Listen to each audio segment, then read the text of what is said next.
యోహాను సువార్త 3వ అధ్యాయము 16వ వచనాన్ని మనం ధ్యానించినట్లయితే మనందరికీ తెలిసినటువంటి మాట ఇక్కడ రాయబడినది.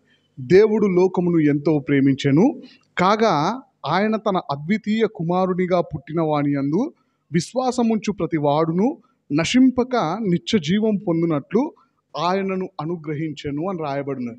వాక్యం ద్వారా ప్రభు మాట్లాడుతూ ఉన్నాడు. దేవాది దేవుడు లోకమును ఎంతో ప్రేమించినట్టుగా మనకు కనిపిస్తూ ఉన్నది. చూడండి, దేవుడు మనుషులను ప్రేమించడానికి గల కారణం ఏంటిది అంటే మనందరం మంచి వాళ్ళమని చెప్పేసి కాదు, అంతేకాకుండా ఆయన ప్రేమకు మనం యోగ్యులమని చెప్పేసి కాదు దేవుడు మనల్ని ప్రేమించింది. దేవుడు ప్రేమామయుడు కాబట్టి మనము దేవుణ్ణి ప్రేమించకపోయినా, మనం దేవునికి విరోధంగా జీవిస్తూ ఉన్నా దేవుడు మనందరినీ మొదట ప్రేమించినట్లుగా వాక్యంలో మనకు కనిపిస్తూ ఉంటుంది. చూడండి ప్రియులారా, మనం జాగ్రత్తగా ఈ లోకంలో గమనించినట్లయితే దేవుని ప్రేమ ఎంత సత్యమైనది, లేదా దేవుని ప్రేమ ఎంత విలువైనది, మనల్ని దేవుడు ఎంతగా ప్రేమిస్తూ ఉన్నాడు అని తెలుసుకోవడానికి కొన్ని ఉదాహరణలు కనుక మనం గమనించినట్లయితే, నేను ఒక 2 years బ్యాక్ ఒక పేపర్లో చదివానండి. ఒక కూతురు తన తల్లి మాట వినకపోతే ఆ తల్లి కోపగించుకొని ఆ కూతురినంట ఒక రూమ్లో బంధించిందంట. ఎన్ని రోజులు బంధించింది అంటే ఒక రోజు ఒక నెల కాదు, దాదాపుగా 15 సంవత్సరాలు కఠినంగా వ్యవహరిస్తూ ఒక రూమ్లో బంధించి ఆమెకు కావలసినటువంటి ఆహార పదార్థాలు ఆ రూమ్లోనే పెడుతూ వచ్చిందంట. చుట్టుప్రక్కల వారు మీ కూతురు కనిపిస్తలేదు ఏందమ్మా అని చెప్పేసి అడిగితే బంధువుల దగ్గరికి వెళ్ళింది, అక్కడనే చదువుకుంటుంది అని చెప్పేసి 15 years కఠినంగా వ్యవహరించి ఆ కూతురుని ఆ విధంగా ఇబ్బంది పెట్టింది. మరి ఈ రోజున దేవుని ప్రేమను మనం గమనించినట్లయితే మనం కూడా ఎలాంటి స్థితిలో ఉన్నప్పుడు దేవుడు ప్రేమించాడంటే మనందరం దేవుని మాటలకు విలువిచ్చి దేవునికి లోబడుతూ ఉన్నటువంటి స్థితిలో కాదు, మనం కూడా ఆ కుమార్తె లాగానే దేవుడు చెప్పినటువంటి మాటలు వినకుండా, దేవుని పద్ధతిలో జీవించకుండా, ఒక మాటలో చెప్పాలంటే దేవాది దేవుణ్ణి మర్చిపోయి మనందరికీ ఇష్టం వచ్చినట్టుగా ప్రవర్తిస్తూ ఉన్నప్పుడు, మనకు నచ్చినట్టుగా జీవిస్తూ ఉన్నప్పుడు, దేవునికి విలువివ్వకుండా ప్రవర్తిస్తూ ఉన్నప్పుడు దేవుడు మన పట్ల కఠినంగా వ్యవహరించలేదు. మన పట్ల దేవుడు తన ప్రేమను చూపిస్తూ, తన జాలిని చూపిస్తూ, తన కరుణను చూపిస్తూ, తన కృపకు మనం పాత్రులము కావాలి అని చెప్పేసి మనలో ఎలాంటి యోగ్యత లేకపోయినా దేవుడు మనల్ని ప్రేమించినందుకు కాలము పరిపూర్ణమైనప్పుడు దేవుడు తన కుమారుణ్ణి పంపించాడు. చూడండి, మనందరికీ మేలు చేయడానికి, మనందరికీ రక్షణను అనుగ్రహించడానికి, మనందరికీ సంతోషాన్ని కలిగించడానికి, మనందరికీ మనం పోగొట్టుకున్నటువంటి స్థానంను మళ్ళీ తిరిగి మనకు అనుగ్రహించడానికి దేవుడు తన కుమారుణ్ణి పంపించినట్టుగా మనకు బైబిల్ గ్రంథంలో కనిపిస్తూ ఉంటుంది. చూడండి, అందులో ఏం కనిపిస్తూ ఉన్నది అంటే దేవుని ప్రేమ స్పష్టంగా కనిపిస్తూ ఉన్నది. దేవుడు లోకమును ప్రేమించాడు అని చెప్పేసి కేవలం ప్రభువు మాటల్లో చెప్పి ఊరుకోలేదు, ఆయన క్రియల్లో ఆ పనులు చేసినట్టుగా మనకు కనిపిస్తూ ఉంటుంది. యేసుక్రీస్తు ప్రభువారు ఈ లోకంలో జన్మించి ఈ లోకంలో 33.5 సంవత్సరాలు జీవించి నా యందు పాపం ఉన్నదని మీలో ఎవడు స్థాపించును అని ప్రశ్నించినటువంటి ఆయన మనందరి కోసం కల్వరి శిలువలో మన పాపములను భరించి, మన దోషములను భరించి, మన కోసం ఆయన మన శిక్ష యావత్తును భరించినట్టుగా మనకు బైబిల్ గ్రంథంలో కనిపిస్తూ ఉంటుంది.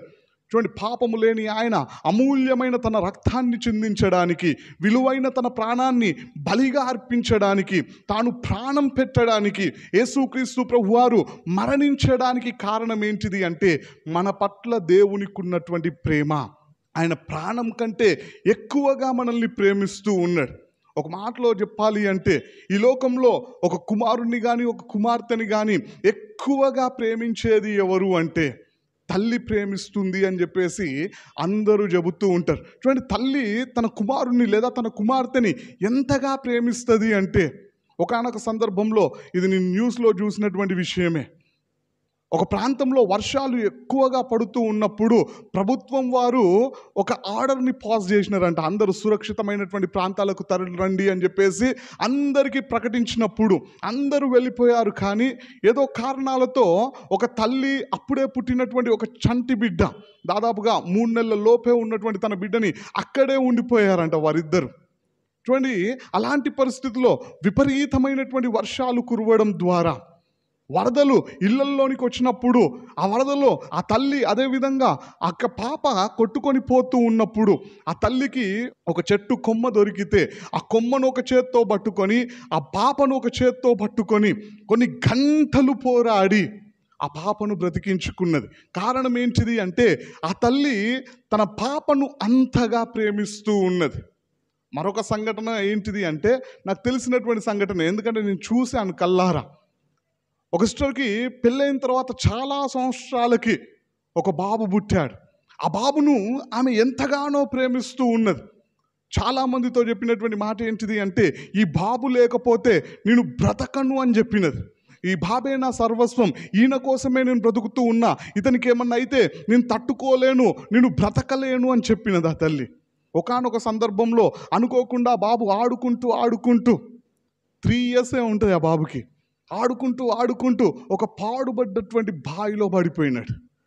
అప్పుడు ఆ తల్లి చేసినటువంటి పని ఏంటిది అంటే పరిగెత్తుకొని వచ్చింది. ఆ బాబు అందులో పడిపోయినాడని తెలియగానే చూడండి, పరిగెత్తుకొని వచ్చి ఆ బావిలోకి దుంకలేదండి, ఒడ్డున్నే నిలబడి ఏడుస్తూ ఉన్నది, ఎంతగానో బాధపడుతూ ఉన్నది, ఎంతగానో కన్నీరు గారుస్తూ ఉన్నది. నాకు అప్పుడు ఫస్ట్ ఆ తల్లి చెప్పినటువంటి మాట గుర్తుకొచ్చినది. ఏమని చెప్పిందంటే ఆ బాబు లేకపోతే నేను బ్రతకలేను అని చెప్పినది. ఇప్పుడు ఆ బాబు ఆ బావిలో పడిపోయి బ్రతికి ఉండా మరణించిండో తెలియని పరిస్థితుల్లో ఉన్నప్పుడు ఆ బాబు దగ్గరికి వెళ్ళగలిగిందా అంటే ఒడ్డున్నే ఉండి ఏడుస్తూ ఉన్నది, బాధనైతే కనుపరుస్తూ ఉన్నది. చూడండి, అంతగా తల్లి ప్రేమిస్తూ ఉన్నది. అయితే వాస్తవం ఏంటిది అంటే ఆ తల్లి కంటే ఎక్కువగా దేవుడు మనందరినీ ప్రేమిస్తూ ఉన్నాడు. ఎందుకోసం అంటే దేవుడు పరలోకంలోనే ఉండి మన కోసం బాధపడలే, అక్కడే ఉండి మన గురించి ఆలోచన చేయలే. దేవుడే స్వయముగా మనందరి కోసం ఈ భూమి మీదకి దిగి వచ్చినాడు. ఆ తల్లి ఆ బావిలో దూకలేకపోయినది, కానీ దేవుడు పరలోకంలో ఉండలేదు.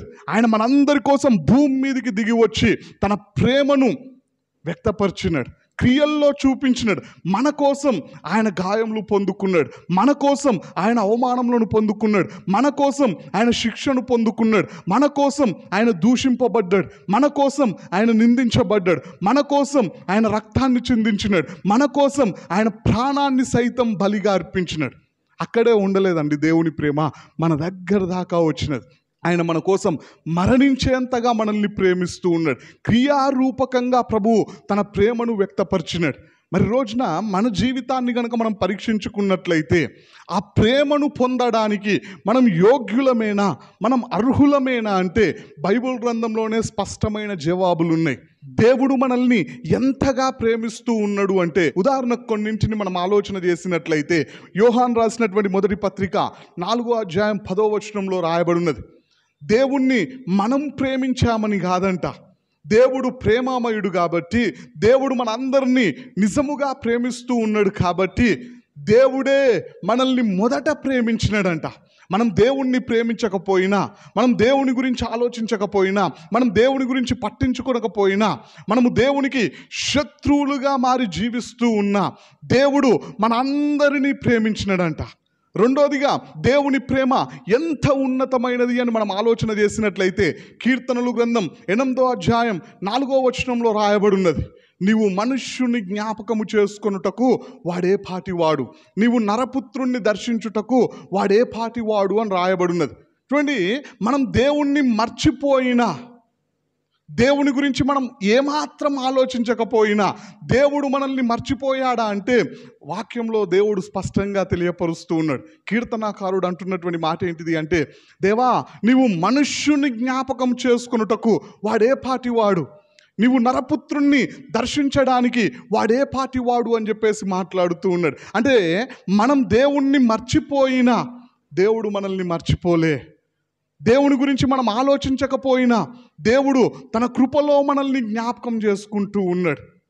అందుకే కాలము పరిపూర్ణం కాగానే దేవుడు ఏమాత్రం ఆలస్యము చేయకుండా మనందరి కోసం భూమి మీదకి దిగి వచ్చాడు. మూడోదిగా మనం ఆలోచన చేసినట్లయితే దేవుని ప్రేమ ఎంత ఉన్నతమైనది అని మనం ఆలోచన చేసినట్లయితే కొరింథీయులకు రాసినటువంటి మొదటి పత్రిక 6వ అధ్యాయం 20వ వచనంలో రాయబడి ఉంటుంది, మీరు విలువ పెట్టి కొనబడిన వారు గనక మీ దేహముతో ఆయనను మహిమపరచుడి అని రాయబడి ఉంటుంది. చూడండి, దేవుడు మనందరినీ విలువ పెట్టి కొనుక్కున్నాడంట. ఏంటిదా విలువ అంటే ఆయన ప్రాణమే. ఆయన ప్రాణం పెట్టి మనల్ని కొనుక్కున్నాడంట. మనకు అంత విలువిస్తూ ఉన్నాడు.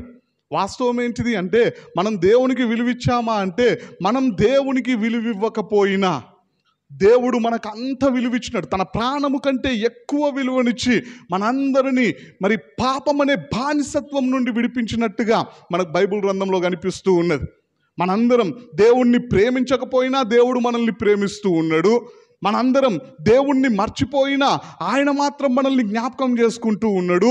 మనందరం దేవునికి విలువివ్వకపోయినా దేవుడు మనకు విలువనిస్తూ ఉన్నాడు. మనందరం దేవుణ్ణి వెతకకపోయినా మనందరి కోసం ఆయన దిగి వచ్చాడు. కారణం ఏంటిది అని మనం ఆలోచన చేసినట్లయితే ఇందులో దేవుని ప్రేమ స్పష్టంగా కనిపిస్తూ ఉన్నది. మరి రోజున మన జీవితాల్ని మనం పరీక్షించుకున్నట్లయితే మనలో ఎంతమందిమి దేవుణ్ణి ప్రేమించే వారంగా ఉన్నాం? చూడండి, మనల్ని ఎక్కువగా ప్రేమించేది ఎవరు అంటే మన కన్న తల్లే మనల్ని ఎక్కువగా ప్రేమించడానికి అవకాశం ఉంటుంది. అయితే అంతకంటే ఎక్కువ ప్రేమిస్తున్నది ఎవరు అంటే సృష్టికర్త అయిన దేవుడు మనందరినీ తల్లి కంటే ఎక్కువగా ప్రేమిస్తూ ఉన్నాడు. మరి అంతగా ప్రేమిస్తున్నటువంటి దేవుణ్ణి, అంత విలువిస్తున్నటువంటి దేవునికి, అంతగా మన గురించి ఆలోచిస్తున్నటువంటి దేవుణ్ణి మనమెంత విలువిస్తూ ఉన్నాం? ఆయనను మనమెంత ప్రేమిస్తూ ఉన్నాం? ఈ రోజున ఒకసారి మన జీవితాల్ని మనం పరీక్షించుకుందాం. మనం ప్రేమించకపోయినా వాక్యం ద్వారా ప్రభువు మాట్లాడుతూ ఉన్నాడు. దేవుడు నిన్ను ప్రేమిస్తూనే ఉన్నాడు. దేవుడు నీ గురించి ఆలోచిస్తూనే ఉన్నాడు. నిన్ను రక్షించాలనే ఆయన ఉద్దేశం, నిన్ను పరలోకానికి సిద్ధపరచాలన్నదే ఆయన చిత్తమై ఉన్నది. కాబట్టి దేవుని ప్రేమను మనం గుర్తిస్తాం. మనందరం కూడా దేవుణ్ణి ప్రేమించే వారంగా ఉందాం. దేవునికి లోబడే వారంగా ఉందాం. దేవుని సహాయాన్ని పొందుకుందాం. దేవుని రాకడకు మనం అందరం సిద్ధపడదాం. ఈ కొద్ది వాక్యాన్ని దేవుడు దీవించునుగాక. ఆమేన్.